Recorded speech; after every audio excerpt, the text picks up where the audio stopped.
ഞാൻ ഒരാളെ കുറിച്ച് മറ്റൊരാളോട് സംസാരിച്ചപ്പോൾ അദ്ദേഹം പറഞ്ഞു, ആ മനുഷ്യൻ എന്ത് നല്ല സ്വഭാവമായിരുന്നു എന്നറിയോ, തങ്കപ്പെട്ട സ്വഭാവമുള്ള മനുഷ്യനാണ് അയാൾ എന്നൊരാളെ കുറിച്ച് കേട്ടു.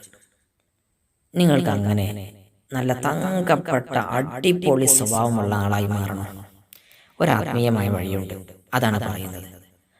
അസ്സലാമു അലൈക്കും വറഹ്മത്തുള്ളാഹി. പ്രിയപ്പെട്ടവരെ, നല്ല തങ്കപ്പെട്ട സ്വഭാവമാവാൻ നിങ്ങൾ ചെയ്യേണ്ടത് അള്ളാഹുവിൻ്റെ അസ്മാഉൽ ഹുസ്നയിൽപ്പെട്ട യാ ഹമീദു യാ അല്ലാഹ്, ഏതാണ്?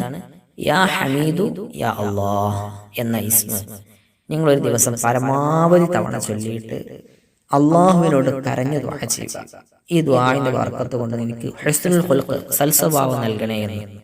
ഇൻഷാ അല്ലാഹ് നമുക്ക് സൽസ്വഭാവം കിട്ടാൻ ഇതൊരു കാരണമാകും. ഹുസ്നുൽ ഖുൽഖ് മുത്തുനബി പ്രത്യേകം പഠിപ്പിച്ചതാണ്, സൽസ്വഭാവിയാകണം എന്നുള്ളത്. സൽസ്വഭാവം ഉണ്ടായാൽ ബാക്കിയെല്ലാം നന്നാവാൻ അത് കാരണമാകും. സ്വഭാവം നന്നാവാൻ നല്ല ഒരു മാർഗമാണ് ഈ പറഞ്ഞത്. അസ്സലാമു അലൈക്കും.